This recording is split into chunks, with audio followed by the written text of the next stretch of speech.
والسابقون الأولون من المهاجرين والأنصار والذين اتبعوهم بإحسان رضي الله عنهم ورضوا عنه وأعد لهم جنات تجري تحتها. السلام عليكم ورحمة الله وبركاته. إن الحمد لله نحمده ونستعينه ونستغفره ونعوذ بالله من شرور أنفسنا ومن سيئات أعمالنا. من يهده الله فلا مضل له ومن يضلله فلا هادي له. وأشهد أن لا إله إلا الله وحده لا شريك له وأشهد أن محمدا عبده ورسوله. أما بعد، فإن خير الحديث كتاب الله وخير الهدي هدي محمد صلى الله عليه وسلم وشر الأمور محدثاتها وكل محدثة بدعة وكل بدعة ضلالة وكل ضلالة في النار. حمد و تعریف اور شکر و احسان اللہ رب العالمین کے لیے ہے، جس نے اپنے فضل و کرم اور توفیق سے ہم سبوں کو یہاں اور اس اسلامک انفارمیشن سینٹر میں اس کی باتیں سننے اور سنانے کے لیے جمع کیا ہے. اللہ رب العالمین سے میری دعا ہے کہ وہ ہماری اس حاضری کو قبول فرمائے اور ہماری اس مجلس کو ان مجلسوں میں شامل فرمائے جہاں اس کی رحمتوں کا نزول ہوتا ہے، اور جس مجلس کو فرشتے گھیر لیتے ہیں، اور جس مجلس کا ذکر اللہ عز و جل اپنے ملأ اعلیٰ میں کرتے ہیں، اور جس کے شرکاء کو مغفرت اور بخشش سے نوازا جاتا ہے. آمین رب العالمین. آج کے اس موقر اجلاس میں مجھے جس موضوع پر کہنے کے لیے کہا گیا ہے وہ ہے ماہ رمضان کے اعمال.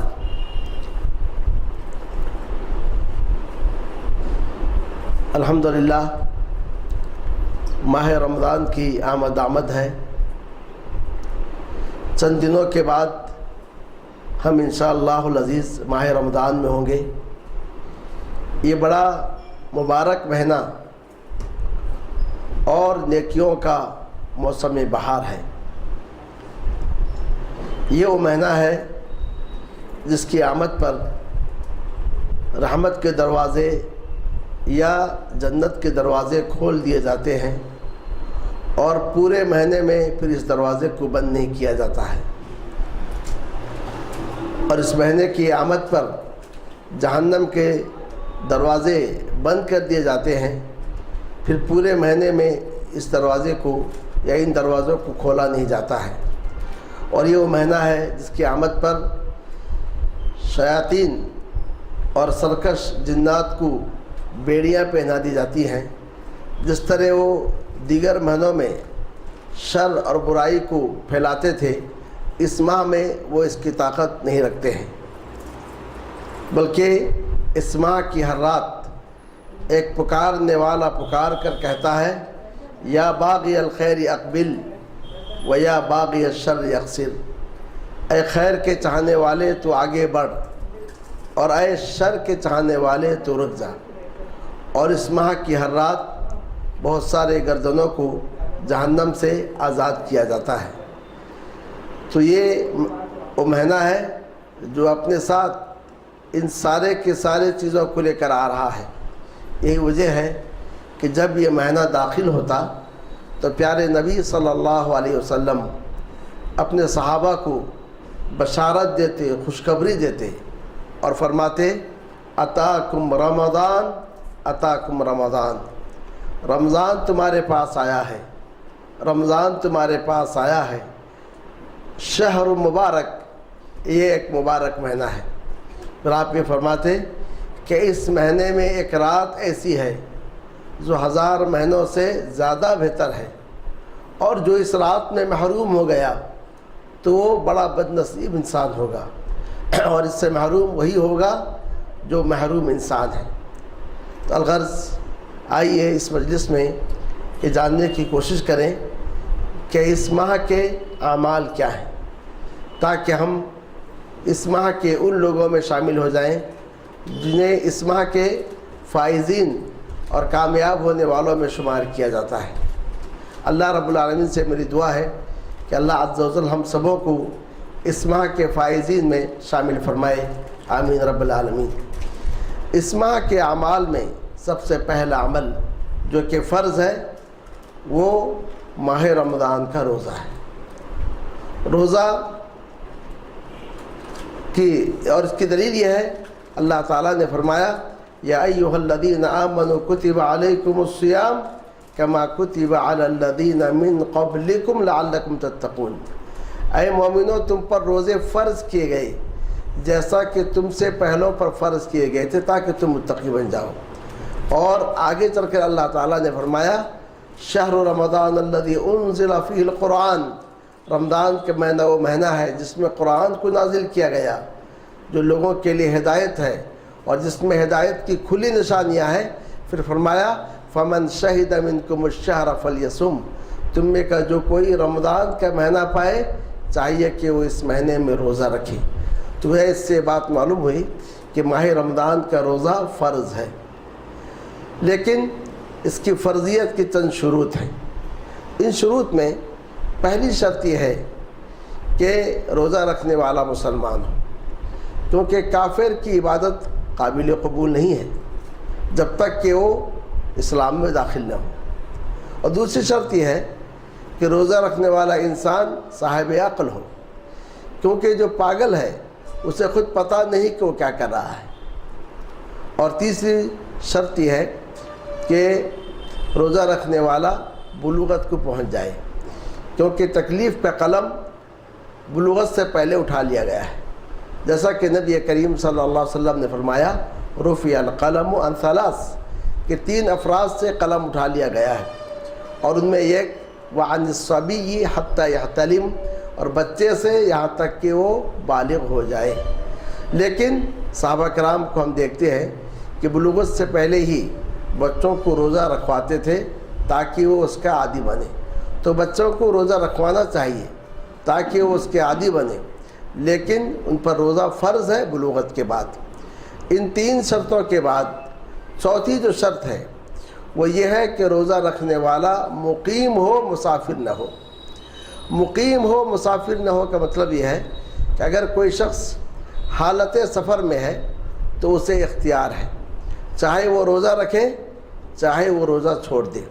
لیکن جو شخص اپنے گھر میں، اپنے بستی میں اور اپنے شہر میں مقیم ہے تو اس کے اوپر روزہ رکھنا فرض ہے۔ یہاں پر اہل علم نے نصوص کو سامنے رکھتے ہوئے یہ بتلایا ہے کہ مسافر کی 3 حالتیں ہیں۔ ایک وہ مسافر ہے کہ سفر میں اسے کوئی مشقت نہیں ہے۔ اگر سفر میں اسے کوئی مشقت نہیں ہے، جیسا کہ آج کل کے اسفار ہوتے ہیں، تو پھر اس سفر میں روزہ رکھنا اس کے لیے بہتر ہے۔ گرچہ روزہ چھوڑنا جائز ہے، لیکن روزہ رکھنا اس کے حق میں زیادہ بہتر ہے۔ اس کی وجہ یہ ہے کہ جب اس کو مشقت نہیں ہے تو روزہ رکھے گا تو اس میں اس کے لیے آسانی ہے، کیونکہ ساروں کے ساتھ روزہ رکھنے میں جو آسانی ہے اکیلے روزہ رکھنے میں وہ آسانی نہیں ہے۔ پھر اس میں برات ذمہ ہے، انسان اپنی ذمہ داری سے بری ہو جاتا ہے۔ اور تیسری بات یہ ہے کہ اللہ کے نبی صلی اللہ علیہ وسلم کو دیکھا گیا ہے کہ آپ صلی اللہ علیہ وسلم سفر میں بھی روزہ رکھتے تھے، اور صحابہ کرام یہ کہتے ہیں کہ ہم سفر میں ہوتے، ہم میں کے بعض روزہ رکھتے اور بعض روزے سے نہ رہتے، اور کوئی کسی پر عیب نہیں لگاتا تھا۔ لیکن اگر اس سفر میں مشقت ہے، تکلیف ہے، تو ایسی صورت میں روزہ نہ رکھنا افضل ہے۔ تو روزہ رکھنے کو کراہت کہا گیا ہے، جیسا کہ آپ صلی اللہ علیہ وسلم نے ایک شخص کو دیکھا کہ اس پر سایہ کیا گیا ہے، تو آپ صلی اللہ علیہ وسلم فرمایا کہ اس پر سایہ کیوں کیا گیا ہے؟ کہا کہ وہ سفر میں مشقت کی وجہ سے سب روزہ رکھا ہوا ہے اور سفر میں ہے اور سخت گرمی کی وجہ سے تکلیف میں ہے۔ تو آپ صلی اللہ علیہ وسلم نے فرمایا لیس من البر الصیام فی السفر، سفر میں روزہ رکھنا نیکی نہیں ہے، یعنی سفر میں اگر مشقت ہو اس حالت میں روزہ رکھنا یہ کوئی نیکی نہیں ہے۔ لیکن اگر سفر میں بہت زیادہ مشقت ہے، جو مشقت کے اس کے لیے جان لیوا ثابت ہو سکتا ہے، ایسی صورت میں سفر میں روزہ رکھنا اس کے لیے حرام ہے۔ جیسا کہ آپ صلی اللہ علیہ وسلم نے چند لوگوں کے بارے میں فرمایا تھا، اولئک العصاۃ، اولئک العصاۃ، وہ لوگ نافرمان ہیں، وہ لوگ نافرمان ہیں جو مشقت اور تکلیف کے باوجود روزہ نہیں چھوڑ رہے ہیں۔ تو الغرض سفر میں روزہ رکھنے کی یہ 3 حالتیں ہیں۔ تو جو شخص سفر میں روزہ نہیں رکھ رہا ہے تو اس کو اس کی گنجائش ہے، لیکن رمضان کے بعد اس کو چاہیے کہ دوسرے رمضان کے آنے سے پہلے وہ اس کی قضا کر لے۔ اور اس کے بعد 4 شرطوں کے بعد 5ویں شرط یہ ہے کہ روزہ رکھنے والا تندرست ہو، بیمار نہ ہو۔ تو اگر وہ بیمار ہے تو اس کو اختیار ہے کہ روزہ چھوڑ دے اور دیگر دنوں میں روزے کو وہ مکمل کر لے۔ تو اس بیماری کے تعلق سے یہ جان لیں کہ ایسا انسان جو انتہائی بوڑھا ہو چکا ہے، یا کہ ایسا بیمار جسے بیماری سے شفا یابی کی امید ہی نہیں ہے، تو بہت ساری بیماری ایسی ہے کہ اس سے شفا یابی کی امید نہیں ہے، تو ایسے انسان کے لیے گنجائش ہے کہ وہ روزہ چھوڑ دے اور ہر روزہ کے عوض ایک مسکین کو کھانا کھلائے۔ تو اس طریقے سے انس بن مالک رضی اللہ تعالیٰ عنہ کو دیکھا گیا کہ جب وہ بڑھاپا کو پہنچ گئے تو روزہ نہیں رکھتے تھے، اور رمضان کے بعد 30 مسکینوں کو بلاتے تھے اور انہیں کھانا کھلا دیتے تھے۔ تو ان شرطوں کے بعد عورتوں کے لیے ایک خاص شرط یہ ہے کہ عورت ناپاکی سے پاک ہو، کیونکہ حالات ناپاکی میں روزہ رکھنا حرام ہے۔ نبی کریم صلی اللہ علیہ وسلم نے فرمایا کیا یہ بات نہیں کہ جب عورت ناپاک ہوتی ہے نہ وہ نماز پڑھتی ہے نہ وہ روزہ رکھتی ہے، تو لہذا ایسی حالت میں روزہ رکھنا اس کے لیے حرام ہے، لیکن اس کو چاہیے کہ بعد میں ان روزوں کو قضا کر لیں۔ تو اس تفصیل سے ہمیں یہ بات معلوم ہوئی کہ رمضان میں چند ایسے افراد ہیں جن پر روزہ رکھنا فرض ہے، جن میں یہ شروط پائے جاتے ہیں کہ مسلمان ہو، عاقل ہو، بالغ ہو، مقیم ہو، تندرست ہو، اور عورت اگر ہو تو ناپاکی سے پاک ہو۔ اور چند ایسے ہیں جنہیں اختیار دیا گیا ہے کہ وہ روزہ رکھیں یا کہ روزہ چھوڑ دیں، لیکن روزہ چھوڑنے کی صورت میں دیگر دنوں میں ان روزوں کو قضا کرنا ہے، جیسا کہ بیمار ہے اور جیسا کہ مسافر ہے۔ اور چند ایسے افراد ہیں کہ جن کو یہ کہا گیا ہے کہ روزہ چھوڑ دیں اور اپنے روزہ کے عوض کسی مسکین کو کھانا کھلائیں۔ اس میں وہ بیمار داخل ہے جسے شفا یابی کی امید نہیں ہے، یا کہ وہ بوڑھے لوگ داخل ہیں کہ جو اپنے بڑھاپا کی وجہ سے روزہ نہیں رکھ سکتے، اور چند ایسے ہیں جن پر روزہ رکھنا حرام ہے لیکن دنوں میں انہیں قضا کرنے چاہیے۔ یہ اس میں وہ عورتیں داخل ہیں جو ماہ رمضان میں ناپاکی کی حالت میں ہوتی ہیں۔ تو الغرض ماہ رمضان کے اعمال میں پہلا جو عمل ہے وہ ہے اس کے دنوں میں روزہ رکھنا۔ روزہ کی تعریف یہ کی گئی ہے کہ صبح صادق سے لے کر سورج ڈوبنے تک کھانے پینے اور دیگر ایسی باتوں سے رک جانا جن سے روزہ ٹوٹ جاتا ہے۔ تو لہذا اس سے بات معلوم ہوئی کہ صبح صادق سے لے کر سورج ڈوبنے تک، گویا اس کا مطلب یہ نکلا کہ صبح صادق کے بعد کوئی کھائے اور پیے یا سورج ڈوبنے سے پہلے کوئی کھا پی لیتا ہے، اس کا روزہ نہیں ہوگا۔ تو روزہ کے لیے صبح صادق سے لے کر سورج ڈوبنے تک ان ساری کی ساری چیزوں سے رکنا پڑے گا۔ اسی لیے اہل علم نے کہا کہ روزے کے 2 ارکان ہیں۔ پہلا رکن وہ ہے جس کو نیت کہتے ہیں، اور دوسرا رکن یہ ہے کہ صبح صادق سے لے کر سورج ڈوبنے تک کھانے اور پینے سے رک جانا ہے۔ تو نیت کی بات جہاں تک ہے، فرض روزے کے لیے رات سے نیت کرنا ضروری ہے۔ کسی کو اگر یہ نہیں معلوم کہ کل رمضان ہے اور دن کو جب اٹھا تب پتہ چلا کہ لوگ روزے سے ہیں، اور اگر وہ روزہ رکھ لے تو اس کا روزہ ہو جائے گا، لیکن احتیاط یہ ہے کہ وہ اس روزے کو قضا کر لے، کیونکہ اس نے رات سے نیت نہیں کی ہے۔ جیسا کہ نبی کریم صلی اللہ علیہ وسلم نے فرمایا کہ جس نے رات سے نیت نہیں کی ہے یعنی فرض روزے کے لیے تو اس کا روزہ نہیں ہے۔ نیت کا مطلب زبان سے الفاظ ادا کرنا نہیں ہے۔ رات میں یہ خیال ہونا کہ ہم صبح سحری کریں گے اور روزہ رکھیں گے، یا سحری کا انتظام کرنا، یہ ساری کی ساری چیزیں جو ہے نیت میں داخل ہیں۔ اور دوسری چیز جیسا کہ میں نے بتلایا کہ صبح صادق سے لے کر سورج ڈوبنے تک کھانے اور پینے اور دیگر چیزوں سے رک جانا، جن سے روزہ ٹوٹ جاتا ہے۔ روزہ کی حقیقت کیا ہے؟ روزے کی حقیقت یہ ہے کہ انسان روزے کے ذریعے سے اپنی بعض جائز خواہشات کو اللہ کے حکم سے چھوڑ کر اس کا تقرب حاصل کرتا ہے۔ اللہ عز و جل نے ہمیں پیدا کیا، ہم اللہ عز و جل کے بندے ہیں، تو بندگی کے کئی طریقے ہیں، تو اللہ عز و جل مختلف طریقوں سے ہمیں آزماتا ہے کہ ہم اس کی بندگی بجا لاتے ہیں یا نہیں۔ کتنے ایسے افراد ہیں جنہیں کہیں خرچ کرنے کے لیے تو خرچ کرنے کے لیے تیار ہیں، لیکن ایک روز روزہ رکھنے کے لیے تیار نہیں ہوتے، اور کتنے ایسے افراد ہیں جن پر خرچ کرنا گراں گزرتا ہے، لیکن وہ ایک نہیں مسلسل کئی دنوں تک روزہ رکھ سکتے ہیں۔ تو اس سے یہ بات معلوم ہوئی کہ اللہ عز و جل چاہتا ہے کہ کبھی ہمیں مال کے ذریعے سے آزمائے کہ ہم اس کے راستے میں مال کو خرچ کرتے ہیں، تو کبھی اس طرح سے وہ ہمیں آزماتا ہے کہ ہم اپنے بعض جائز خواہشات کو اس کے حکم سے چھوڑ کر اس کا تقرب حاصل کریں۔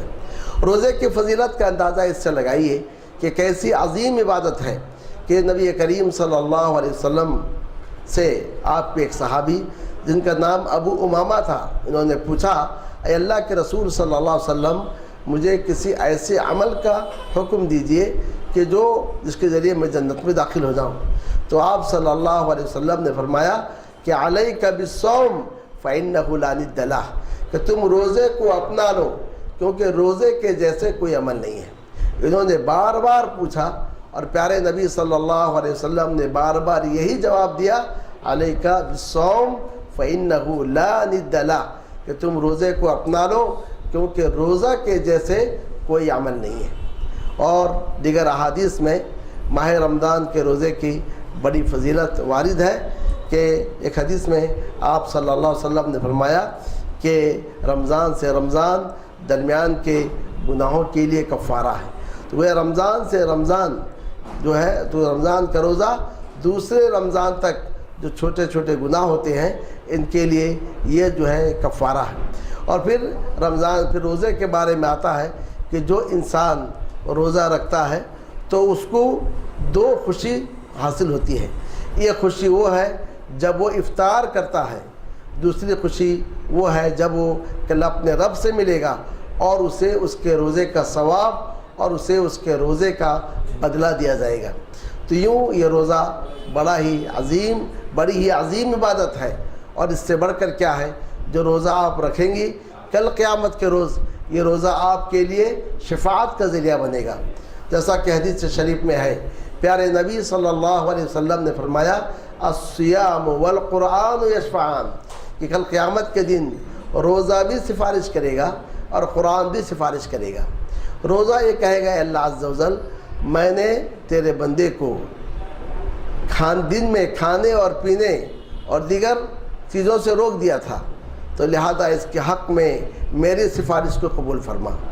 اور قرآن یہ کہے گا، اے اللہ، میں نے اس سے رات میں سونے سے روک دیا تھا کہ قیام اللیل کرتا تھا اور مجھے پڑھتا تھا، لہذا اس کے حق میں میری سفارش کو قبول فرما۔ تو دونوں کی سفارش قبول کی جائے گی۔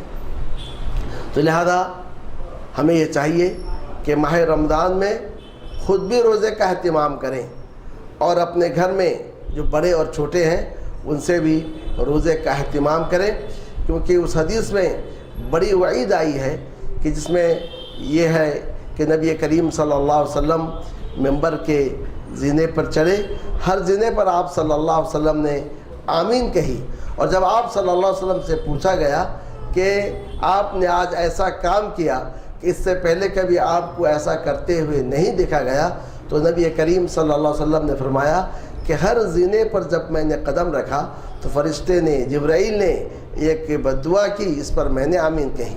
تو ان میں سے ایک زینے پر جبرائیل نے کہا کہ وہ شخص اللہ کی رحمت سے دور ہو جائے جسے رمضان ملے اور اس کی بخشش نہ ہو اور اس کی مغفرت نہ ہو۔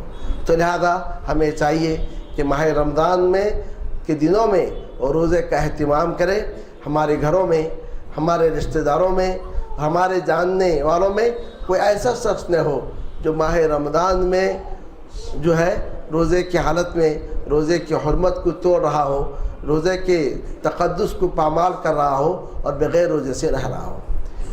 نبی کریم صلی اللہ علیہ وسلم نے فرمایا من صام رمضان ایمانا واحتسابا غفر له ما تقدم من ذنبہ، جو رمضان کا روزہ رکھے ایمان کے ساتھ اور اجر و ثواب کی امید کے ساتھ، اس کے پچھلے گناہ بخش دیے جاتے ہیں۔ تو ماہ رمضان کے اعمال میں یہ پہلا عمل تھا جس کو عربی میں صوم کہا جاتا ہے یا صیام کہا جاتا ہے، اور اردو میں اس کو جو ہے روزہ کہا جاتا ہے۔ اور ماہ رمضان کے اعمال میں جو دوسرا عمل ہے وہ یہ ہے کہ اس کی راتوں میں تراویح کی نماز پڑھی جاتی ہے۔ تراویح کی نماز کا وقت عشاء کی نماز کے بعد سے لے کر صبح صادق سے پہلے تک ہے۔ نبی کریم صلی اللہ علیہ وسلم کے زمانے میں لوگ الگ الگ پڑھا کرتے تھے، لیکن آپ صلی اللہ علیہ وسلم نے چند راتیں جماعت کے ساتھ پڑھائیں، اور چند راتیں جماعت کے ساتھ پڑھائیں، بلکہ ان میں سے بعض راتوں میں آپ صلی اللہ علیہ وسلم نے اپنے گھر والوں کو بھی جمع کیا، جس سے یہ معلوم ہوتا ہے کہ ماہ رمضان میں عورتوں کے لیے بھی یہ مستحب ہے کہ وہ بھی جماعت کے ساتھ تراویح کی نماز پڑھیں۔ اور آپ صلی اللہ علیہ وسلم سے جب پوچھا گیا کہ آپ پوری کی پوری رات ہمیں تراویح کیوں نہیں پڑھاتے، تو آپ صلی اللہ علیہ وسلم نے فرمایا کہ من صلی مع الامام حتی ینصرف کتب لہ قیام لیلہ، جو امام کے ساتھ نماز پڑھے یہاں تک کہ امام فارغ ہو جائے، اس کے لیے پوری کی پوری رات کا قیام لکھ دیا جاتا ہے۔ تو لہذا ہمیں چاہیے کہ رمضان کی راتوں میں تراویح کا اہتمام کریں اور جماعت کے ساتھ تراویح کی نماز پڑھنے کا اہتمام کریں، گرچہ یہ فرض نہیں ہے لیکن یہ سنت مؤکدہ میں اس کو شامل کیا گیا ہے۔ اور نبی کریم صلی اللہ علیہ وسلم نے تراویح کی نماز کے تعلق سے فرمایا من قام رمضان ایمانا واحتسابا غفر له ما تقدم من ذنبہ، جو رمضان میں قیام کرے ایمان کے ساتھ اور اجر و ثواب کی امید کے ساتھ، اس کے اگلی گناہیں، اس کی پچھلی گناہیں بخش دی جاتی ہیں۔ تو رمضان کے اعمال میں روزہ اور تراویح کے بعد تیسرا جو عمل ہے اس کو سحری کہتے ہیں، اور یہ سحری کرنا ہے روزہ رکھنے کے لیے۔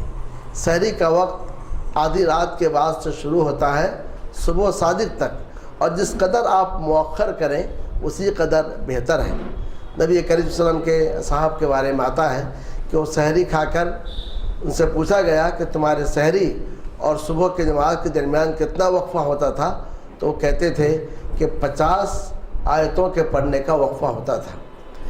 سحری کے بارے میں پیارے نبی صلی اللہ علیہ وسلم نے فرمایا تصحروا فإن فی السحور برکہ، تم سحری کھاؤ کیونکہ سحری میں برکت رکھ دی گئی ہے۔ بلکہ ایک حدیث میں ہے آپ صلی اللہ علیہ وسلم نے سحری کا حکم دیا، کہا سحری کے لیے اٹھو، سحری کھاؤ، چاہے ایک گھونٹ پانی ہی کیوں نہ ہو سحری کے وقت میں پی لو۔ اور سحری کے تعلق سے کہا گیا کہ بہترین سحری یہ کھجور ہے۔ بلکہ ایک اور حدیث میں یہ ہے کہ جو لوگ سحری کے لیے اٹھتے ہیں، سحری کا اہتمام کرتے ہیں، تو اللہ عز و جل ان پر اپنی رحمت نازل کرتا ہے اور فرشتے ان کے لیے دعائے مغفرت کرتے ہیں۔ ان اللہ و ملائکتہ ان اللہ و ملائکتہ یصلون علی المتسحرین۔ تو اب اندازہ لگائیے کہ سحری جسے ہم روزہ رکھنے کے لیے کھاتے ہیں، اس سحری میں ہمارے لیے کتنے فوائد ہیں۔ اس میں برکت ہے، اس سے اللہ کی رحمت ہمیں حاصل ہوتی ہے، اس سے فرشتوں کی دعائے مغفرت ہمیں حاصل ہوتی ہے، اور پھر سحری کھانے کی وجہ سے جسم میں طاقت اور قوت آتی ہے، جس کی وجہ سے ہم روزہ رکھتے ہیں۔ اور پانچویں بات یہ ہے کہ جب انسان سحری کے لیے اٹھتا ہے اسے وہ وقت مل جاتا ہے جو دعاؤں کی قبولیت کا وقت ہے، جو رات کا آخری پہر ہے۔ تو لہذا رمضان کے اعمال میں سے یہ تیسرا عمل تھا سحری کا اہتمام کرنا۔ تو ہمیں چاہیے ہم سحری کا اہتمام کریں، کیونکہ کتنے ایسے افراد ہیں جنہیں دیکھا جاتا ہے کہ وہ سحری کا اہتمام نہیں کرتے، تاکہ اٹھنا ان کے لیے دشوار ہے، اس کے لیے پہلے ہی کھا کر سو جاتے ہیں، عشاء کے بعد ہی سو جاتے ہیں، اور اس کی وجہ سے بس اوقات نعوذ باللہ یہ بھی ہوتا ہے کہ صبح کی نماز بھی چھوٹ جاتی ہے۔ اور رمضان کے اعمال میں سے چوتھا جو عمل ہے وہ ہے افطاری۔ افطاری کے تعلق سے نبی کریم صلی اللہ علیہ وسلم نے فرمایا کہ 3 دعائیں ایسی ہیں جو رد نہیں کی جاتی ہیں۔ ان میں سے ایک دعا روزدار کی ہے جو افطار کے وقت میں کرتا ہے۔ تو اس سے یہ بات معلوم ہوئی کہ ہمیں یہ چاہیے کہ افطاری کے وقت کا اہتمام کریں۔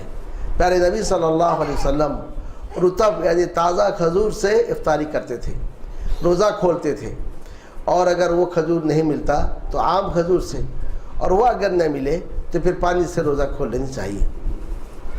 اور افطاری کے وقت خاص طور سے دعا کرنی چاہیے، کیونکہ افطاری کا جو وقت ہے یہ دعاؤں کی قبولیت کا وقت ہے۔ آپ صلی اللہ علیہ وسلم نے فرمایا لا یزال الناس بخیر ما عجل الفطر، لوگ برابر خیر میں ہوں گے، بھلائی میں ہوں گے جب تک کہ وہ افطار میں جلدی کریں۔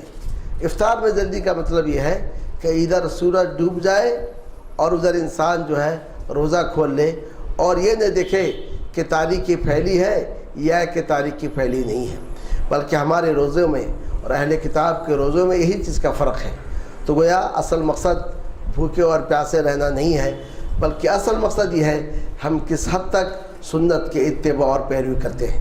سحری کی دعا یہ ہے ذهب الظمأ وابتلت العروق وثبت الاجر انشاءاللہ۔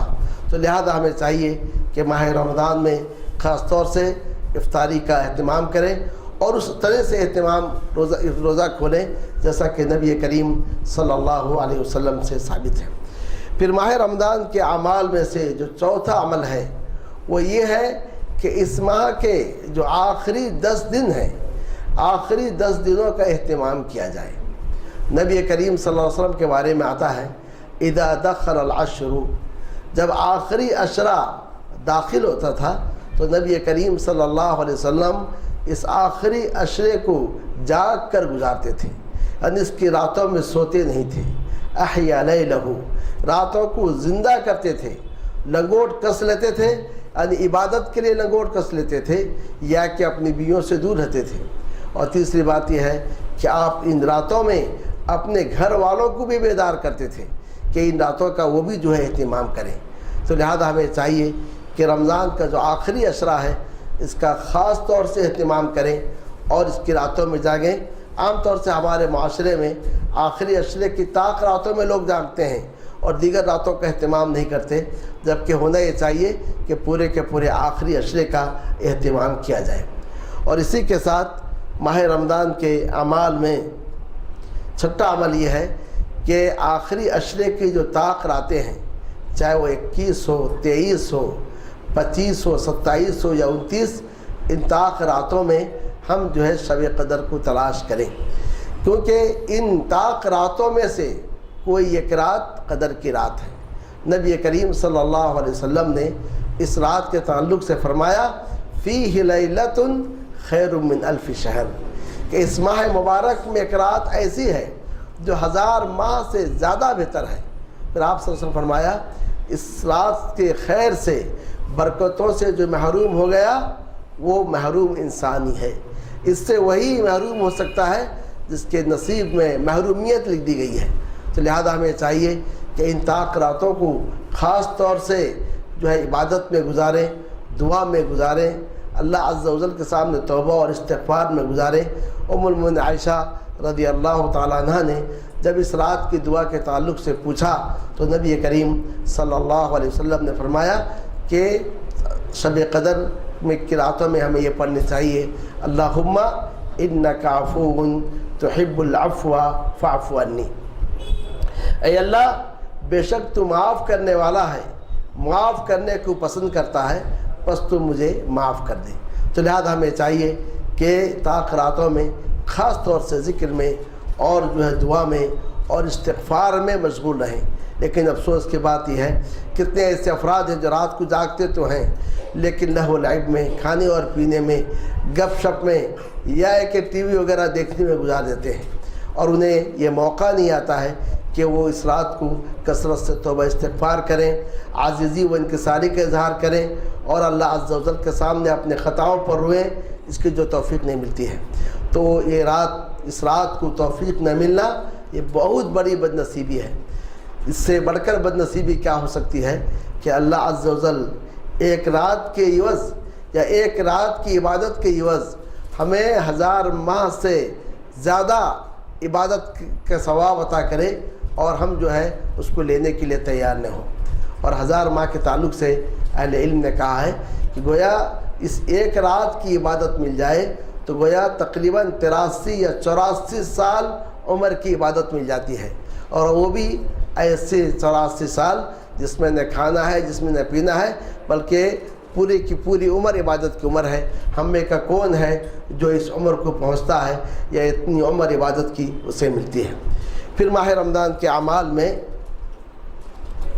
7واں عمل جو ہے اعتکاف ہے۔ اعتکاف کا مطلب کیا ہے؟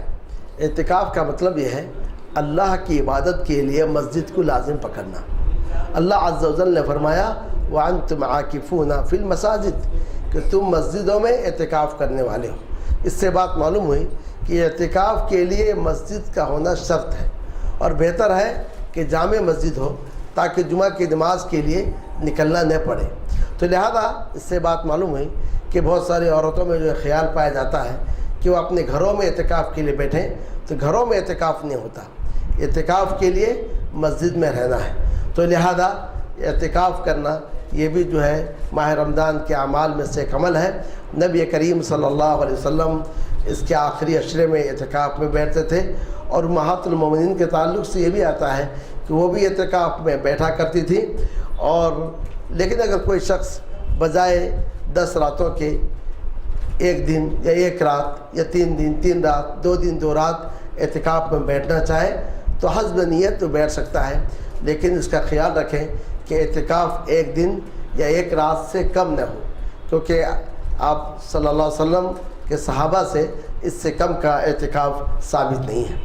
اور پھر ماہ رمضان کے اعمال میں سے وہ عمل جو ماہ رمضان کے گزرنے پر عید کی چاند پر انجام دیا جاتا ہے وہ ہے صدقہ فطر، جو ہر شخص سے نکالا جاتا ہے، جو چاہے وہ مرد ہو، چاہے وہ عورت ہو، چاہے وہ بچہ ہو، چاہے وہ جوان ہو، بوڑھا ہو، چاہے وہ غلام ہو، چاہے وہ آزاد ہو، ہر ایک کی جانب سے 1 سا جو ہے چاول یا کوئی اور اناج صدقہ فطر کے طور پر نکالا جاتا ہے۔ تو ان اعمال کے علاوہ چند اعمال ایسے ہیں جنہیں ماہ رمضان میں انجام دیا جاتا ہے، تو ان اعمال میں سے ایک عمل وہ ہے جس کو جود و سخا کہتے ہیں۔ نبی کریم صلی اللہ علیہ وسلم کے بارے میں آتا ہے کہ آپ صلی اللہ علیہ وسلم یوں تو سارا کا سارا سال سخاوت فرمایا کرتے تھے۔ وَكَانَ أَجْوَدَ النَّاسِ آپ صلی اللہ علیہ وسلم لوگوں میں سب سے زیادہ سخاوت کرنے والے تھے، لیکن ماہ رمضان میں جب جبرائیل علیہ السلام سے ملاقات ہوتی، ہوا کی تیزی سے زیادہ آپ سخاوت کرنے والے تھے، یعنی جس تیزی سے ہوا آ کر گزر جاتی ہے اس سے کہیں زیادہ جو ہے آپ سخاوت کرنے والے تھے۔ تو لہذا ہمیں چاہیے کہ ماہ رمضان میں صدقہ اور خیرات سے پیچھے نہیں ہٹیں، جس قدر ہو سکے، جتنا بھی میسر ہو سکے اس سلسلے میں بڑھ چڑھ کر جو ہے ہم حصہ لیں۔ اور پھر ماہ رمضان کے اعمال میں سے ایک اہم عمل تلاوت قرآن ہے۔ سلف صالحین کے تعلق سے آتا ہے کہ جو ہی رمضان داخل ہوتا درس و تدریس کو چھوڑ دیتے تھے اور قرآن مجید کی تلاوت کی جانب مائل ہو جاتے تھے، اور کہتے تھے کہ یہ مہینہ قرآن مجید کا مہینہ ہے، تو لہذا اس مہینے میں قرآن مجید سے شغف اور اس سے تعلق رکھنا چاہیے۔ اور یہ اس لیے بھی کہ اللہ عز و جل نے اس کتاب مجید کو اس مبارک مہینے میں نازل کیا ہے، تو گویا اس مہینے سے اس کتاب مجید کا بڑا ہی گہرا تعلق ہے۔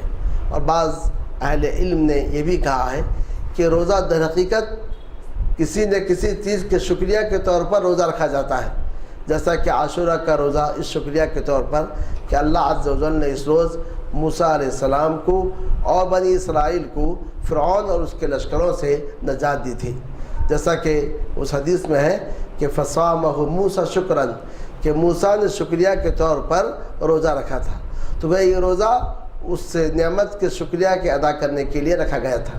اور اس طریقے سے دیگر جو روزے ہم رکھتے ہیں اس میں کہیں نہ کہیں شکر کا جذبہ پایا جاتا ہے۔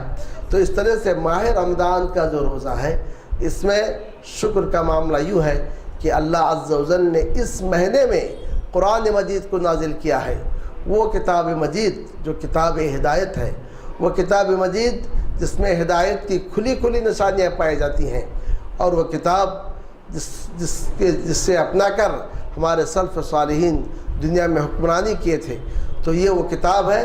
تو اس کتاب کو اللہ عز و جل نے چونکہ اس ماہ مبارک میں نازل کیا ہے، اسی لیے ہمیں چاہیے کہ اس تو بطور شکریہ پورے ماہ کا روزہ رکھا جاتا ہے، تو لہذا چونکہ یہ نزول قرآن کا مہینہ ہے تو ہمیں چاہیے کہ اس مہینے میں قرآن مجید کا زیادہ سے زیادہ اہتمام کریں۔ اور پھر اس سلسلے میں جو آخری بات میں بتلانا چاہتا ہوں وہ یہ ہے کہ ماہ رمضان میں کثرت سے ذکر اور دعا وغیرہ میں جو ہے مشغول ہونی چاہیے، کیونکہ یہ وہ مہینہ ہے جو استغفار اور دعاؤں کا مہینہ ہے۔ تو لہذا اس مہینے کے اندر جو ہے کثرت سے دعا کرنی چاہیے اور کثرت سے توبہ اور استغفار کرنی چاہیے۔ نبی کریم صلی اللہ علیہ وسلم نے جن تین افراد کا ذکر کیا کہ ان کی دعائیں رد نہیں کی جاتی ہیں، ان میں ایک وہ شخص ہے الصائم حتی یفطر، کہ روزدار یہاں تک کہ وہ افطار کر لے۔ اندازہ لگائیے کہ دعا کی قبولیت کے لیے کتنا لمبا وقت دیا گیا ہے کہ صبح صادق سے لے کر سورج ڈوبنے تک روزدار کے لیے قبولیت کا وقت دے دیا گیا ہے کہ جس قدر چاہے روزدار دعا کر لے۔ تو ہم روزہ رکھ کر ایک بار بھی دعا نہ کریں، ہم روزہ رکھ کر سوتے ہوئے گزار دیں، یہ بڑی بد نصیبی ہے۔ تو لہذا ہمیں چاہیے کہ روزے کی حالت میں کثرت کے ساتھ دعا کریں اور کثرت کے ساتھ توبہ اور استغفار کریں، تاکہ ہمارا شمار ان لوگوں میں نہ ہو جن کے تعلق سے کہا گیا وہ اللہ کی رحمت سے دور ہو جائے، جسے ماہ رمضان ملا اور اس کی مغفرت نہیں ہوئی۔ تو الغرض یہ ہے ماہ رمضان کے اعمال، اور ان اعمال میں ایک اور عمل ہے کہ جس کو عمرہ کہا جاتا ہے۔ اگر کسی کے پاس طاقت اور استطاعت ہے اور ماہ رمضان میں عمرہ کر سکتا ہے تو عمرہ کرے، کیونکہ حدیث شریف میں ہے کہ فَإِنَّ عُمْرَةً فِيهِ تَعْدِلُ حَجَّةً، کیونکہ ماہ رمضان میں عمرہ کرنا ایک حج کے برابر ہے۔ اور بعض روایتوں میں ہے جو ماہ رمضان میں عمرہ کرتا ہے وہ گویا میرے ساتھ، یعنی نبی کریم صلی اللہ علیہ وسلم کے ساتھ وہ حج کرتا ہے۔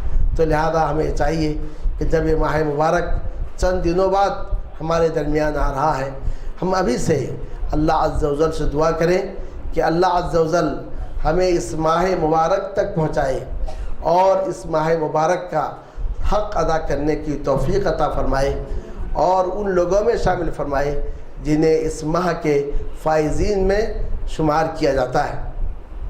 کیونکہ بعض سلف صالحین سے یہ منقول ہے کہ جب ماہ رمضان ختم ہو جاتا تو انہیں دیکھا گیا کہ وہ رو رہے تھے۔ جب ان سے پوچھا گیا کہ آپ رو کیوں رہے ہیں تو انہوں نے کہا کہ ایک آقا نے اپنے غلام کو چند باتوں کا حکم دیا تھا اور اس نے انہیں بجا لایا، پتہ نہیں اس نے قبول کیا یا ایک قبول نہیں۔ تو گویا ہمیں یہ چاہیے کہ روزہ ہم اللہ سے دعا کریں، وہ ہمیں ماہ رمضان تک پہنچائے، پھر ماہ رمضان کے اعمال کی توفیق بھی دے، اور پھر اپنے فضل و کرم سے انہیں قبول بھی فرمائے۔ کیونکہ اہم یہ نہیں ہے کہ آپ عمل کریں، بلکہ اہم یہ ہے کہ آپ کی عبادت قبول ہو جائے۔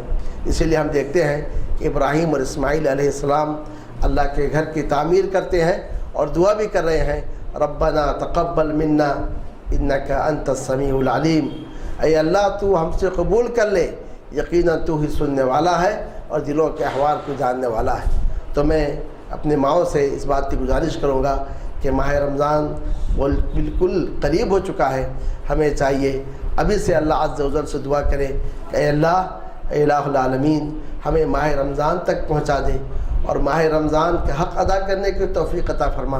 پھر اس ماہ میں ہم جو اعمال کریں انہیں اپنے فضل و کرم سے قبول فرما لے اور اس ماہ کے فائزین میں ہمیں شامل فرمائے۔ وصلی اللہ تعالی علی النبی الکریم وعلی آلہ واصحابہ ومن تبعہم بإحسان الی یوم الدین۔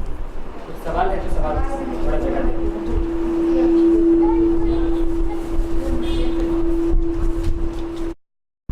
نہیں جا سکتی؟ یعنی بچوں کی وجہ سے۔ ہاں ٹھیک۔ تو جیسا کہ میں نے کہا تراویح کی نماز فرض نہیں ہے، یہ سنت ہے، اور سنت میں سنت موقدہ ہے۔ یعنی اس کا استحباب رمضان میں زیادہ ہے.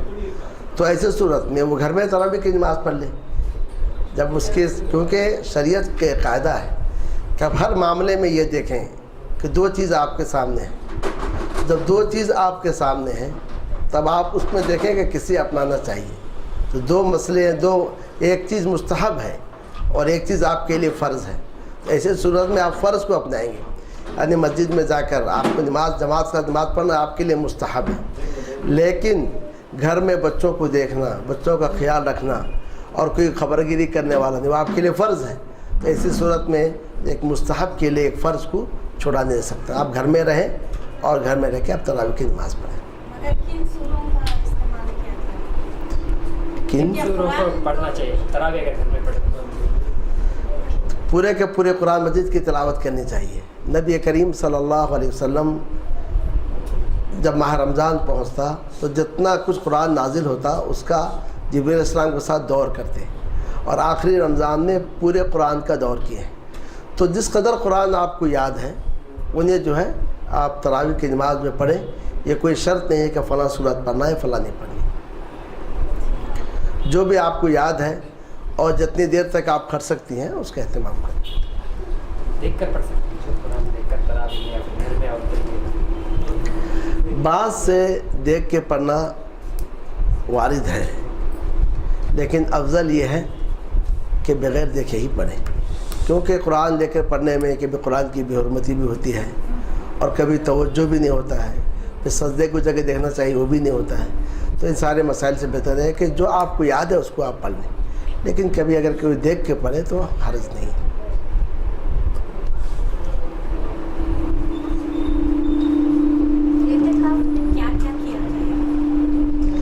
اعتکاف کا مطلب یہ ہے کہ مسجد کو لازم پکڑنا اللہ کی عبادت کے لیے. یہ اعتکاف کا مطلب ہے, یعنی آپ جو ہے اللہ کا گھر جو مسجد ہے آپ مسجد کو لازم پکڑ لیں. تو مسجد کو لازم پکڑنے کا مطلب یہ ہے کہ مسجد سے باہر نہ نکلیں. جتنی مدت آپ کو اعتکاف میں بیٹھنا ہے اس مدت میں آپ مسجد سے باہر نہ نکلیں سوائے حاجت کو پوری کرنے کے لیے. حاجت سے مراد یہ ہے کہ کھانا اور پینا اگر مسجد میں میسر نہیں ہے تو آپ مسجد سے باہر نکلیں گے, لیکن کھانا پینا اگر مسجد میں میسر ہے تو پھر آپ کو باہر نکلنا نہیں ہے, مسجد ہی آنا ہے.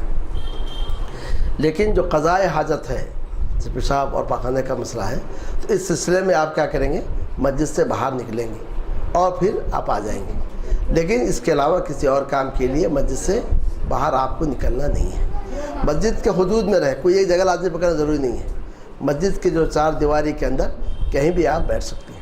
اب اعتکاف میں بیٹھ کے کریں کیا, نوافل پڑھیں گے, آپ قرآن مجید کی تلاوت کریں گے, ذکر کریں گے, اور خاص اہم کام یہ ہے توبہ اور استغفار کثرت کے ساتھ کریں گے.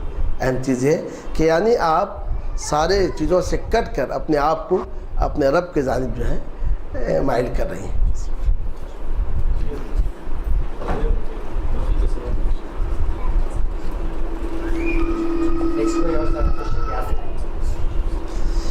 یہاں ایک سوال یہ آیا ہے. السلام علیکم. وعلیکم السلام.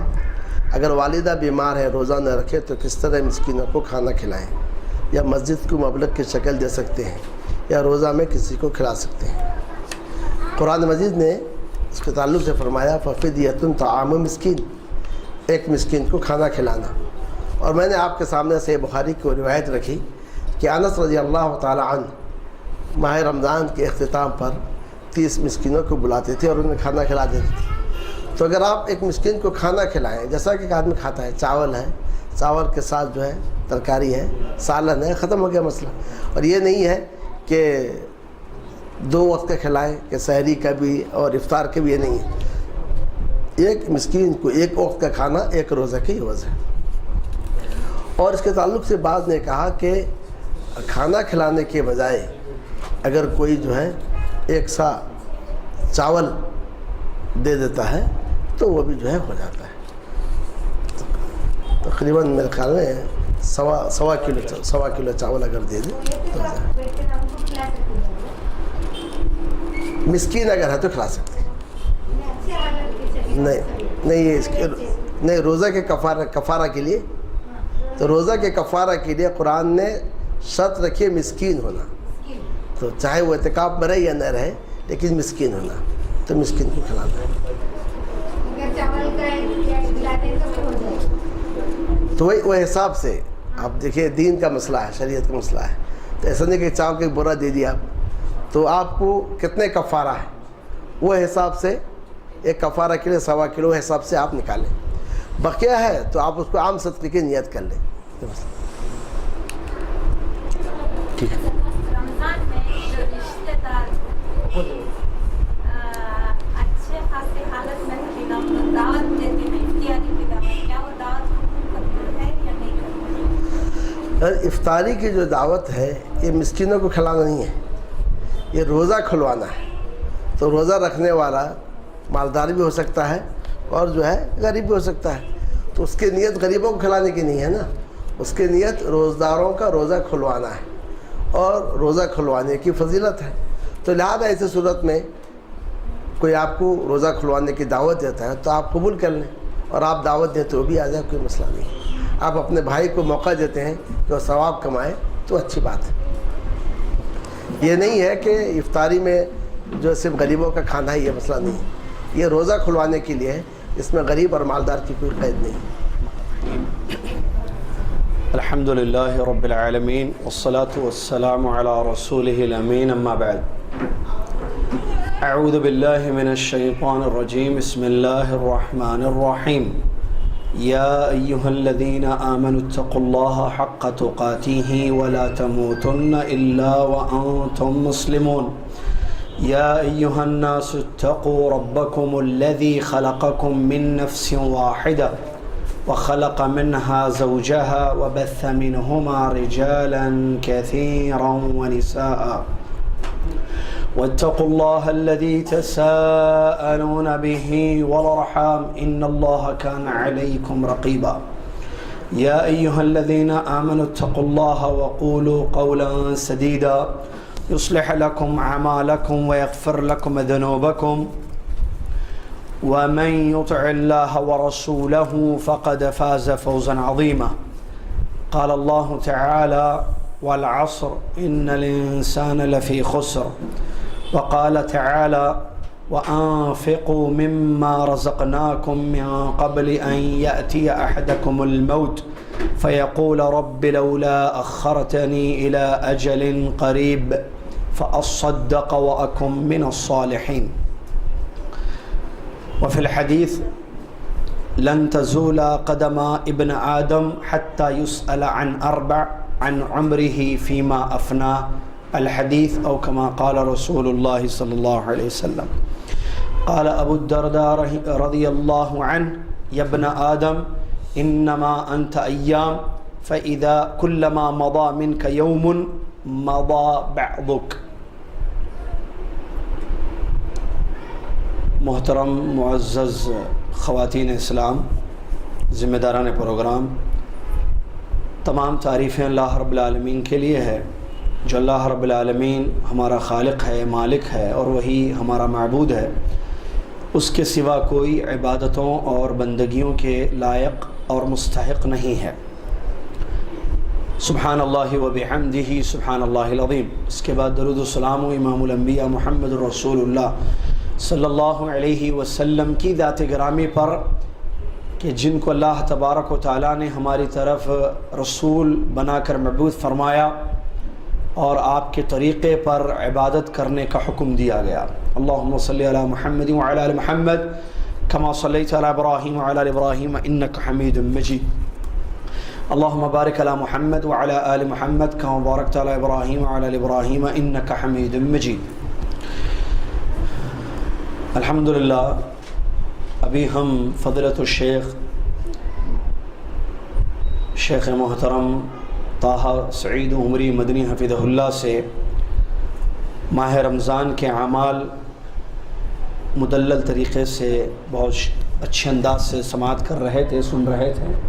اللہ تعالیٰ سے دعا ہے کہ اللہ تعالیٰ شیخ محترم کو اس کا بہتر بدلہ عطا فرمائے اور آپ کی باتوں پر ہم سب کو عمل کرنے کی توفیق عطا فرمائے، آمین. شیخ نے ابھی آپ کے سامنے مفصل تفصیل کے ساتھ ان ڈیٹیل رمضان میں کیے جانے والے اعمال جو کتاب و سنت سے ثابت ہیں بیان کیا ہے۔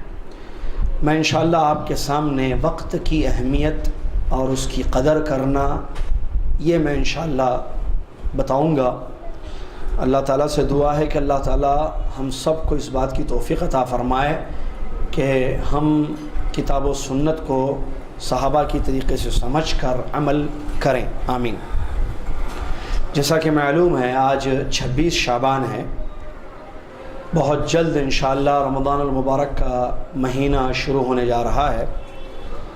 رمضان جو بابرکت بارحمت مہینہ ہے، سایہ فگن ہے، اللہ تعالیٰ سے ہماری یہ دعا ہے کہ اللہ تعالیٰ شعبان کے جو ایام باقی رہ گئے ہیں ان میں برکتیں نازل فرمائے اور رمضان المبارک کا مہینہ پانے اور اس میں ویسے روزے رکھنے جیسے تو چاہتا ہے ہم سب کو توفیق عطا فرمائے، آمین۔ اللہ تبارک و تعالیٰ نے زندگی اس لیے عطا کی ہے کہ ہم اس زندگی میں اس کی بندگی اور عبادت کریں۔ زندگی اللہ تبارک و تعالیٰ کی بہت بڑی نعمت ہے، اور یہ زندگی کب ختم ہونے والی ہے کسی کو پتہ نہیں ہے۔ کتنی ایسی عورتیں ہیں جو پچھلے سال رمضان میں روزے رکھی لیکن آج وہ موجود نہیں ہیں، وہ مدفون ہیں، قبروں میں ہیں، ان کی زندگیاں ختم ہو چکی ہیں۔ قرآن کریم نے اس حقیقت کو بیان کیا ہے کہ موت آنی ہے، اور یہ بغتہ اللہ نے فرمایا کہ اچانک آتی ہے، کسی کو بتا کر نہیں آتی ہے کہ موت کب آنے والی ہے۔ مسلمان کی زندگی بہت قیمتی ہے، ہر لمحہ اس کا قیمتی ہے۔ عقل مندی، ہوشیاری، دانشوری اسی میں ہے کہ ہم اپنی زندگی کو اللہ کی اطاعت اور فرمانبرداری میں صرف کریں۔ اللہ رب العالمین کی نعمتوں میں سے ایک بہت بڑی نعمت وقت ہے کہ اگر کسی کو وقت مل رہا ہے تو یہ بہت بڑی نعمت ہے۔ اس وقت کی قدر کرتے ہوئے اس کو اللہ کی خوشنودی میں گزارنا چاہیے۔ اللہ تبارک و تعالیٰ نے قرآن میں بہت ساری چیزوں کی قسم کھائی ہے۔ اللہ خالق ہے، مالک ہے، لا یسأل عما یفعل، وہ کچھ بھی کرے ہم اس سے پوچھ نہیں سکتے کہ اس نے ایسے کیوں کیا، کیونکہ وہ بڑا ہے، عظیم ہے، مالک ہے، خالق ہے۔ اللہ تبارک و تعالیٰ نے اپنی بہت ساری مخلوق کی قسم کھائی ہے، جیسے کہ اللہ نے سورج کی قسم کھائی، اللہ نے چاند کی قسم کھائی، اللہ نے شہر مکہ کی قسم کھائی، اللہ تبارک و تعالیٰ نے انجیر کی قسم کھائی، طور سینا کی قسم کھائی۔ اسی طریقے سے قرآن مجید میں یہ بھی ہمیں نظر آتا ہے کہ اللہ تبارک و تعالیٰ نے وقت کے اجزاء کی بھی قسم کھائی ہے، جیسے کہ فجر کا وقت اللہ نے فجر کی قسم کھائی ہے، والعصر زمانے کی اللہ نے قسم کھائی ہے، واللیل والنہار رات کی اللہ نے قسم کھائی ہے، دن کی اللہ نے قسم کھائی ہے، والضحیٰ چاشت کا وقت اللہ نے اس کی بھی قسم کھائی ہے۔ تو وقت کے جو یا دن و رات کے جو اجزاء ہیں، وقت کے جو اجزاء ہیں، حصے ہیں، رات ایک حصہ ہے زمانے کا، دن ایک حصہ ہے، چاشت کا ایک وقت مخصوص ہوتا ہے۔ تو ان اوقات کی اللہ تبارک و تعالیٰ نے قسم کھائی ہے، تو وقت کی اہمیت اس سے معلوم ہوتی ہے کہ اللہ تبارک و تعالیٰ نے ان کی قسم کھائی ہے۔ اس کے بعد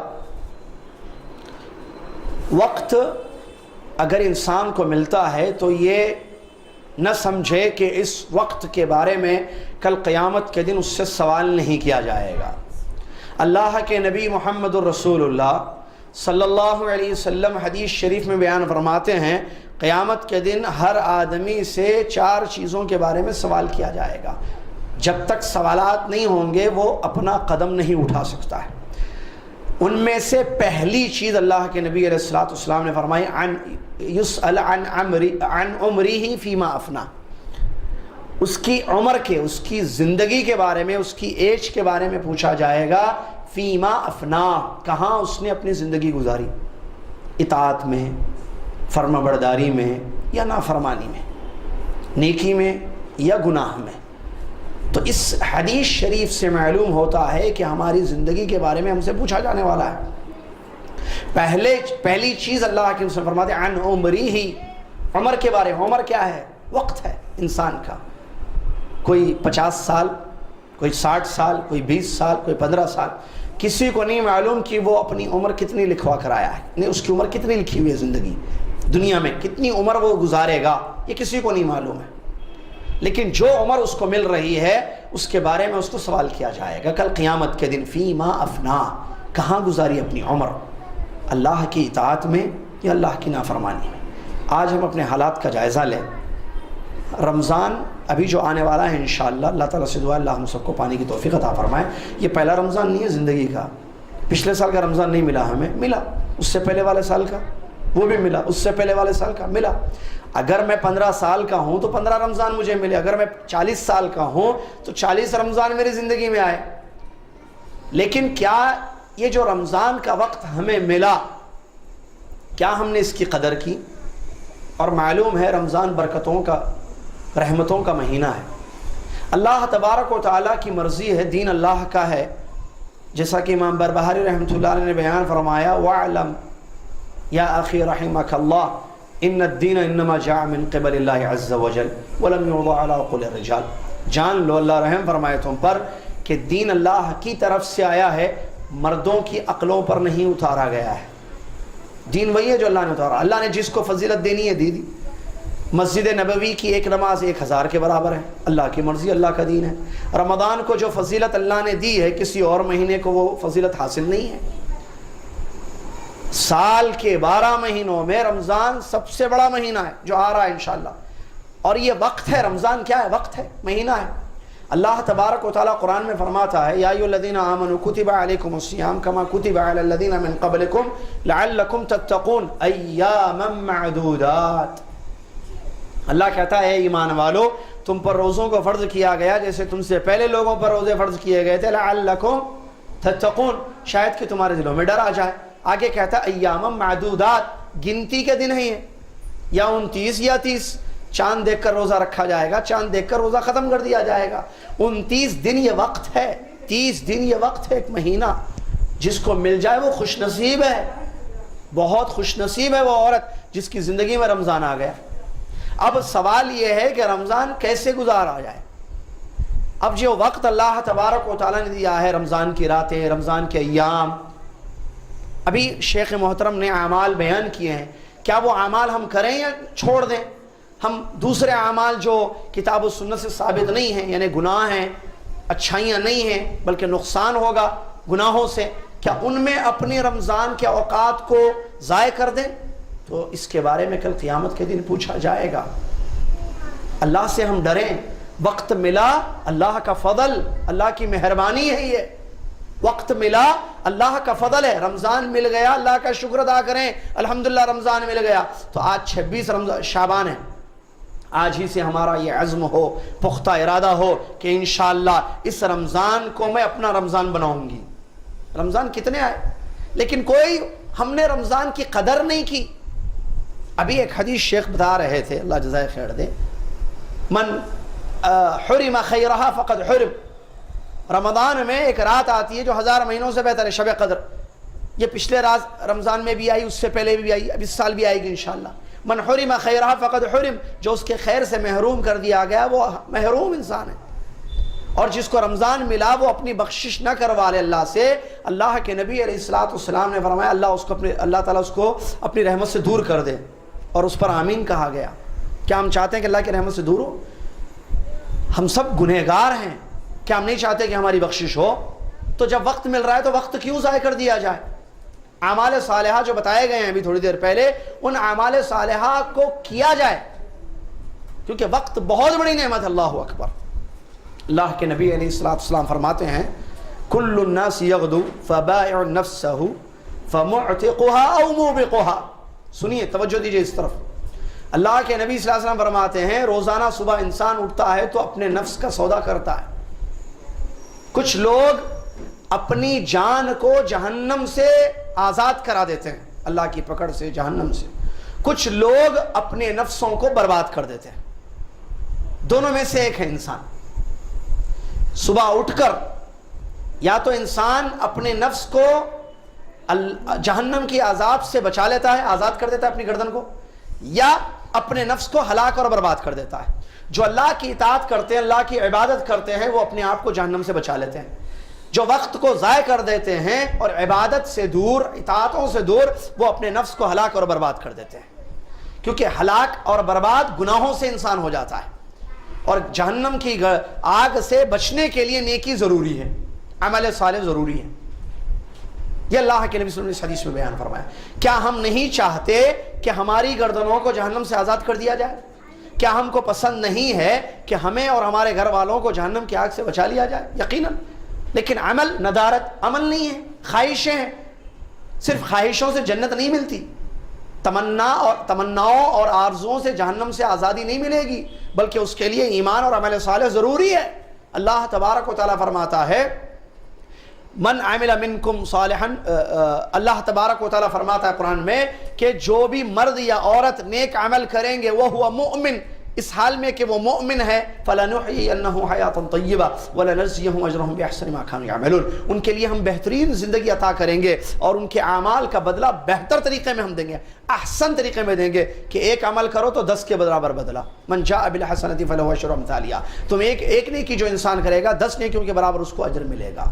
یہ نیکیاں کمانے کا وقت مل رہا ہے۔ اللہ تبارک و تعالیٰ نے رمضان کو بڑی فضیلت دی ہے، جو ہر سال سنتے ہیں، لیکن رمضان کا وقت ضائع کر دیا جاتا ہے بیکار کی چیزوں میں، گناہوں میں، راتیں چلی گئی، دن چلے گئے، اور آخری عشرہ داخل ہو گیا، عید کی تیاری میں، عید کی شاپنگ میں، وہ آخری کی مقدس راتیں جو پیاری پیاری اچھی راتیں ہیں جن میں شب قدر ایک آتی ہے، وہ بھی چلی گئی۔ اس کے بعد ہاتھ پر ہاتھ دھرتے تھے، پورا رمضان ہو گیا، نہ میں قرآن پڑھ سکی، نہ میں زیادہ عبادت کر سکی، نہ میں رات میں جاگ کر اللہ تبارک و تعالیٰ سے زیادہ مانگ سکی۔ انسان کی زندگی میں وقت ملتا ہے تو اس کی قدر کرنی چاہیے۔ ہماری زندگی کب ختم ہو جائے ہمیں نہیں معلوم۔ ابو الدرداء رضی اللہ تعالیٰ عنہ فرماتے ہیں یا بنا آدم انما انت ایام، اے آدمی، اے انسان، اے مرد، اے عورتوں، تم ہو کیا؟ تم کچھ ایام ہو، تم بس ڈیز، کچھ ایام تمہاری زندگی کے ہیں بس۔ کلما مضى منك يوم مضى بعضك، اگر تمہاری زندگی کے دنوں میں سے ایک دن چلا گیا تو زندگی کا ایک حصہ ختم ہو گیا۔ اللہ اکبر۔ یا تو 60 سال یا 50 سال، یہ سب ایام ہیں، زندگی ہے۔ ایک ایک دن جیسے جیسے ختم ہو رہا ہے ہم اپنی موت کے قریب جا رہے ہیں، اور وہ موت کب آئے گی، کب ہماری زندگی ختم ہو جائے گی ہمیں نہیں معلوم۔ تو پھر کیوں نہ ہو کہ ہم وقت کی قدر کریں، خاص طور سے جو ایسے ایام ملتے ہیں، ٹھیک ہے، جیسے عشر ذی الحجہ ہے، ذی الحجہ کے 10 دن ہیں، خاص فضیلت ہے، ہاں، یا اسی طریقے سے حج کا موقع ہمیں ملتا ہے، ٹھیک ہے، رمضان کے ایام ہمیں ملتے ہیں، تو دنوں کی، راتوں کی جس کی فضیلت آئی ہے اس کی قدر کرنی چاہیے اور اس کو صحیح جگہ یوٹیلائز کرنا چاہیے، اللہ کی عبادتوں میں ان وقت کو صرف کرنا چاہیے۔ شاپنگ کرنا ہے پورے 11 مہینے شاپنگ کرو، باتیں کرنا ہے پورے 11 مہینے ہیں پڑے ہوئے ہیں، باتیں کر رہے ہیں، رمضان میں باتیں کر رہے ہیں، اور وہ بھی باتیں ایسی باتیں جس میں گناہ ہے، غیبت ہے، کسی کی چغلی ہے، کسی کے خلاف سازش ہے، نعوذ باللہ من ذلک۔ اللہ سے ڈرنا چاہیے۔ میں 2 واقعات نوٹ کر کے لایا ہوں آپ لوگوں کے لیے، ذرا توجہ سے سنیے۔ ایک واقعہ ہے حسن بصری رحمۃ اللہ علیہ کے پاس۔ حسن بصری رحمۃ اللہ علیہ تابعی گزرے ہیں، ایک جنازے میں شریک تھے اپنے کچھ شاگردوں کے ساتھ۔ تو جب تدفین کا معاملہ ختم ہوا، میت کو دفن کر دیا گیا، پلٹ کر اپنے شاگرد سے پوچھتے ہیں، اے میرے ساتھی، لو کنت مکان هذا الرجل المدفون ماذا تفعل؟ اگر تم اس میت جس کو ابھی ہم نے دفن کر دیا قبر میں، اس کی جگہ تم ہوتے تو تمہاری کیا خواہش ہوتی؟ بتاؤ کیا آرزو ہوتی تمہاری؟ یہ حسن بصری رحمۃ اللہ علیہ نے اپنے ساتھی سے پوچھا، تو ساتھی نے جواب کیا دیا، اتمنى ان يعيدني الله تبارك وتعالى الى الدنيا مرة ثانية لاعمل صالحا غير الذي كنت اعمله۔ کہا ساتھی نے کہ اگر میں اس مردے کی جگہ ہوتا مدفون تو میری یہ آرزو خواہش ہوتی کہ اللہ تعالیٰ ایک مرتبہ مجھے دنیا میں پھر زندہ کرے تاکہ میں وہ نیک عمل کروں جس کو میں چھوڑ دیا، جو نہیں کیا۔ کیا خواہش ہے، آرزو کیا ہے، تمنا کیا کروں گا میں؟ کہ مجھے دنیا میں دوبارہ زندگی نصیب ہو، پھر سے زندہ کیا جائے مجھے، تاکہ میں وہ اچھا عمل کر کے آ جاؤں جو میں نہیں کرا۔ یہ جواب سن کر حسن بصری رحمۃ اللہ علیہ فرماتے ہیں کہ وَأَنْتَ الْآنَ فِي مَا تَتَمَنَّا فَعْمَلْ، تو تم جو کہہ رہے ہو تو اب تم اپنی آرزو پر عمل کر سکتے ہو. زندہ ہو, مر گئے تو وہ خواہش ہوتی ہے, ابھی مرے نہیں ہو, موت نہیں آئی ہے تو زندگی ہے نا, تو یہ زندگی ہے تو اب تم اپنی تمنا کو پوری کر سکتے ہو, یعنی نیک عمل کی تمنا, لہٰذا تم نیک عمل کرو. اس سے کیا معلوم ہوا؟ زندگی قیمتی ہے بہت. وقت مل گیا الحمدللہ, پتہ نہیں رمضان بھی ملے یا نہ ملے ہم لوگوں کو, دعا ہے کہ ملے, اللہ تعالیٰ مل جائے غنیمت سمجھیں, میں اور آپ ایک ایک رات ایک ایک سیکنڈ غنیمت سمجھیں اور اس کو کیا کریں؟ نیک اعمال میں گزاریں, توبہ اور استغفار میں گزاریں. ایک اور ایک واقعہ سنیے. فضیل ابن عیاض رحمۃ اللہ علیہ بہت بڑے امام عالم گزرے ہیں. فضیل ابن عیاض رحمۃ اللہ علیہ کے پاس ایک آدمی آیا جس کی عمر 60 سال کی تھی. کتنے؟ 60 سال. تو نبی حضرت فضیل ابن عیاض رحمۃ اللہ علیہ نے سوال کیا کہ کتنے سال کے ہو چکے ہو؟ اس آدمی نے جواب دیا کہ 60 سال زندگی کے ہو چکے ہیں. تو فضیل ابن عیاض رحمۃ اللہ علیہ فرماتے ہیں تو اس کا مطلب تم 60 سال سے اپنے رب کی طرف جا رہے ہو, بہت جلد اپنے رب سے ملنے والے ہو. حدیث میں نبی علیہ الصلوۃ والسلام نے فرمایا عام طور پر میری امت کی عمریں کتنی رہیں گی؟ 60 سال. صحیح حدیث ہے. عام طور پر میری امت کی عمریں 60 ایئرس رہیں گی, بہت کم لوگ اس سے آگے بڑھیں گے. صحیح حدیث ہے. تو فضیل ابن عیاض رحمۃ اللہ علیہ نے جواب دیا اس کو, جب اس نے کہا کہ میں 60 سال کا ہو چکا ہوں, تو فضیل ابن عیاض رحمۃ اللہ علیہ فرماتے ہیں تو تم اپنے رب کی طرف جا رہے ہو 60 سال سے, بہت جلد اپنے رب سے ملنے والے ہو. تو اس آدمی نے کہا انا للہ و انا الیہ راجعون, اور ہم سب کہتے ہیں انا للہ و انا الیہ راجعون. تو فضیل رحمہ اللہ یہ سن کر کہتے ہیں اس کا مطلب جانتے ہو؟ تم جو ابھی پڑھ رہے ہو انا للہ و انا الیہ راجعون, اس کا مطلب معلوم ہے؟ تو اس آدمی نے کہا کہ نہیں معلوم ہے. تو فضیل ابن عیاض رحمۃ اللہ علیہ فرماتے ہیں اس کا مطلب یہ ہے کہ میں اللہ کا بندہ ہوں, میں صرف اللہ کا بندہ ہوں اور اسی کی طرف لوٹ کر جانے والا ہوں. اور آگے کہتے ہیں, بڑی زبردست الفاظ ہیں ان کے, جس بندے کو یہ معلوم ہو جائے کہ وہ اللہ کا بندہ ہے اور اس کی طرف لوٹنے والا ہے, اس کو یہ معلوم ہونا چاہیے کہ کل اللہ کے سامنے اس کو ٹھہرنا ہے, کھڑے ہونا ہے. کل قیامت کے دن اللہ کے سامنے حساب دینے کے لیے کھڑے رہنا ہے. اور جس کو یہ معلوم ہو جائے کہ کل اس کو اللہ کے سامنے کھڑے رہنا ہے, اس کو یہ بھی معلوم ہونا چاہیے کہ اللہ اس سے پوچھنے والا ہے, سوالات کرنے والا ہے زندگی کے بارے میں, اعمال کے بارے میں. لہٰذا ہر انسان اپنے سوالات کا جواب تیار کر لے. تو اس بوڑھے آدمی نے کہا کہ کوئی راستہ تو بتائیے اے امام. تو کہا راستہ تو آسان ہے. کہا کہ کیا ہے راستہ؟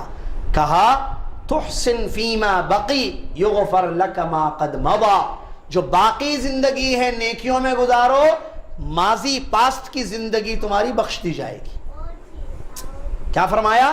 جو وقت مل رہا ہے زندگی کا نیکیوں میں صرف کرو, اطاعتوں میں, اچھے اچھے کاموں میں. تو ماضی میں پاسٹ میں گناہ ہوئے ہیں تو اللہ تعالیٰ ان نیکیوں کے ذریعے ان گناہوں کو بخش دے گا. اور اس بات کی تائید ہوتی ہے قرآن, اور یہ صحیح بات ہے جو امام فضیل رحمۃ اللہ نے بیان فرمائی ہے, کیونکہ اللہ تبارک و تعالیٰ قرآن میں فرماتا ہے ان الحسنات یذھبن السیئات, بے شک نیکیاں گناہوں کو مٹا دیتی ہیں. اگر ہم باقی زندگی میں نیکیاں کرتے جائیں گے تو ماضی میں پاسٹ میں ہم نے کوئی گناہ کیا ہے تو اللہ تبارک و تعالیٰ اپنی مہربانی سے, اپنی رحمت سے نیکیوں کے ذریعے ان گناہوں کو بخش دے گا. لہٰذا انسان اللہ سے ڈرے. اور وہ لوگ جو اپنے وقت کو ضائع کر دیتے اللہ کی نافرمانیوں میں, گناہوں میں, کل قیامت کے دن افسوس کریں گے. اللہ تبارک و تعالیٰ ایسے مجرموں کے بارے میں بیان فرما رہا ہے جن لوگوں نے اپنے اوقات کو ضائع کر دیا, برباد کر دیا, اللہ کی اطاعت اور فرمانبرداری نہیں کی. تو اللہ تبارک و تعالیٰ ایسے لوگوں کے بارے میں فرماتا ہے اولم نعمرکم ما يتذکر فیہ من تذکر وجاءکم النذیر فذوقوا فما للظالمین من نصیر. کیا ہم نے تم کو اتنی عمر نہیں دی کہ جس میں کوئی نصیحت حاصل کرنا چاہے تو کر سکتا تھا, لیکن تم نے نصیحت حاصل نہیں کی, تم اللہ سے نہیں ڈرے. تو تم اب اللہ کا عذاب, اور تمہارے پاس ڈرانے والے بھی آئے پیغمبر جو تم کو ڈراتے رہے کہ وقت کی قدر کرو, اللہ کی عبادت کرو, اللہ کی پکڑ سے بچا لو اپنے آپ کو, لیکن تم نے اپنی عمر کو ضائع کر دیا. فَذُوقُوا فَمَا لِلظَّالِمِينَ مِن نَصِيرٍ. تو تم اللہ کا عذاب چکھو, اب ایسے ظالموں کے لیے کوئی مدد کرنے والا نہیں ہوگا. اللہ اکبر. یہ وعید ہے ان لوگوں کے لیے جن کو عمر ملی اور انہوں نے ضائع کر دی اپنی عمر. اللہ تبارک و تعالیٰ ارشاد فرماتا ہے وَأَنفِقُوا مِمَّا رَزَقْنَاكُم مِّن قَبْلِ أَن يَأْتِيَ أَحَدَكُمُ الْمَوْتُ. اللہ کے راستے میں خرچ کرو اس سے پہلے کہ تمہارے پاس موت آ جائے. ہم نے جو کچھ تم کو دیا ہے رزق, اس میں تم خرچ کرو اللہ کی راہ میں اس سے پہلے کہ تمہارے پاس موت آ جائے. اور تم میں سے کوئی انسان یہ کہے ربی لولا اخرتنی الی اجل قریب فاصدق واکن من الصالحین, اے میرے رب تھوڑی سی زندگی مجھے دے دے, تھوڑا سا وقت مجھے دے دے تاکہ میں صدقہ خیرات کروں اور میں بھی نیک لوگوں میں شامل ہو جاؤں. لیکن کیا یہ مراد پوری ہوگی؟ کیا وقت ملے گا پھر نیکی کرنے کا, صدقہ خیرات کرنے کا؟ نہیں ملے گا. تو جو وقت مل چکا ہے اس کو غنیمت سمجھو. یہ رمضان مل رہا ہے, اس کو غنیمت سمجھو. مانگ لو اللہ سے جو مانگنا ہے, بخشا لو اپنے آپ کو بخشوا لو جتنا چاہے. اللہ کے نبی صلی اللہ علیہ وسلم فرماتے ہیں جب رمضان کی پہلی رات ہوتی ہے تو آسمان میں ایک فرشتہ آواز لگاتا ہے, ندا, یا باغی الخیر اقبل و یا باغی الشر اقصر. اے خیر چاہنے والو آگے بڑھو, مہینہ شروع ہو گیا ہے خیر کا, اور اے برائیوں کو تلاش کرنے والو پیچھے ہٹ جاؤ, تمہارے لیے کچھ نہیں. تو خیر کمانے کا مہینہ ہے یہ. وَلِلَّهِ عُتَقَاءُ مِنَ النَّارِ وَذَلِكَ فِي كُلِّ لَيْلَةٍ. حدیث کے الفاظ, ہر رات اللہ رمضان کی ہر رات اپنے کچھ بندوں کو جہنم سے آزاد کر دیتا ہے, اور ہر رات یہ بخشش, یہ آزادی کا معاملہ چلتا ہے. کیا میں اور آپ نہیں چاہتے کہ ہماری گردنیں آزاد ہو جائیں؟ لیکن حالت کیا ہے ہماری؟ کتنے رمضان آئے اور گئے, کوئی رمضان بدلا ہماری زندگی کو؟ سود کھانے والا رمضان کے بعد بھی سود کھا رہا ہے. روزے میں ہم کھانا پینا چھوڑ دیتے ہیں اور جیسے ہی افطار ہو جاتا ہے ہاتھ میں ریموٹ کنٹرول, چینل, فلمیں, گانے, یا مردوں کے ہاتھ میں سگریٹ, زبان پر گالی گلوچ, غیبتیں, چغل خوریاں. کیا ہے بھائی, کون سا روزہ ہے یہ کہ اللہ کے ڈر سے ہم نے کھانا پینا تو چھوڑا؟ کیوں چھوڑا؟ اگر کسی عورت کو پوچھو بھائی کیوں کھانا نہیں کھا رہے آپ, روزے سے. بھائی روزے میں کیسا کھائیں گے؟ ہنسیں گے عورتیں, بولیں گے روزے میں کھاؤں گی. بھائی اللہ نے منع کیا ہے, روزے میں کھانے سے روزہ ٹوٹ جاتا ہے. تو جس اللہ نے روزے میں سورج غروب ہونے تک کھانے پینے کو روکا, کھانے پینے سے روکا ہے, کھانے پینے سے منع کیا ہے, کیا اس اللہ نے گالی سے نہیں منع کیا ہے؟ کیا اس اللہ نے چغل خوری سے منع نہیں کیا ہے؟ کیا اس اللہ نے غیبت سے روکا نہیں ہے؟ کیا اس اللہ نے سود خوری سے نہیں روکا ہے؟ میوزک کو حرام نہیں کیا ہے؟ شوہروں کی غیبت کرنے کو حرام نہیں کیا ہے؟ شوہروں کی نافرمانی کرنے کو حرام نہیں کیا ہے؟ گالی بکنے کو, ایسے بہت سارے گناہ ہیں. یہ تو زندگی بھر منع ہے. یہ کھانا پینا تو سورج غروب ہونے تک ہے خالی. جیسے سورج غروب ہو جائے, ابھی ہم نے شیخ سے حدیث سنی, افطار کا وقت ہو جائے تو ختم.